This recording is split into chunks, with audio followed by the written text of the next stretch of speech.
Welcome back to the Knights Temenos Prime.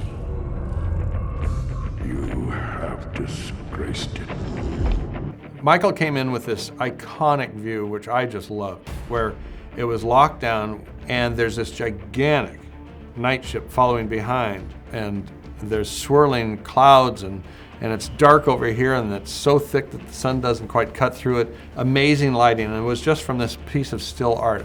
And Michael said, "Do you like that?" I said, "I love that. Let's go with this idea." So I pitched to him. I said, "Well, we do that, but what if whenever it's flying or moving around, it's so large it has its own weather system?" He said, "Yeah, good. Let's do that." We took that as, well, if there's going to be a lot of atmosphere and around the Knightship, that should probably fan out into the entire environment. So there's a lot of particulate in the air. There's everything's a little more over the top than you would probably expect.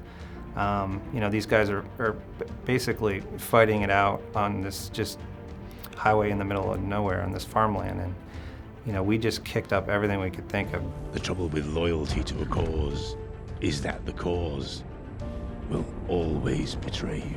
The Knightship in the original plan was supposed to be probably a couple of 1,000 feet long and nearly 1,000 feet wide, so it's huge. Well, once again, we're faced with one simple thing: how do you tell scale from something like that?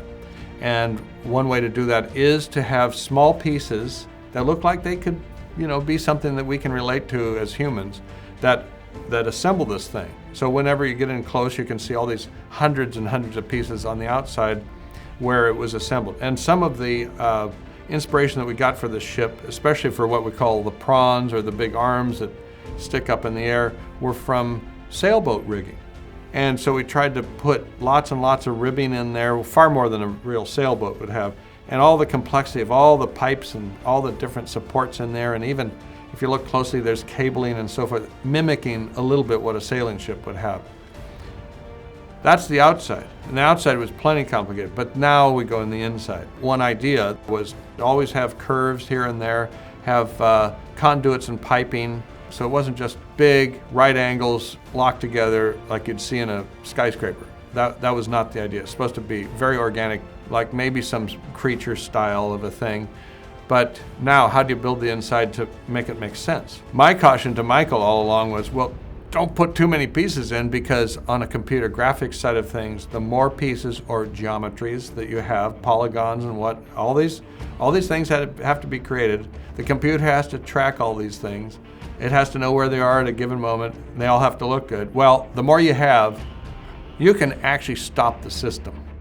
Singapore did some of the first shots that take place when the Autobots first arrive on the Knightship. And Michael really wanted this ship to feel different, so it ended up being much more, having like large openings in the sides of the ship that sunlight could stream in, with lots of atmospheric effects, light shafts, and a very, very different look from the way the interiors looked in previous movies. Lockdown ship has booby traps. Eyes open.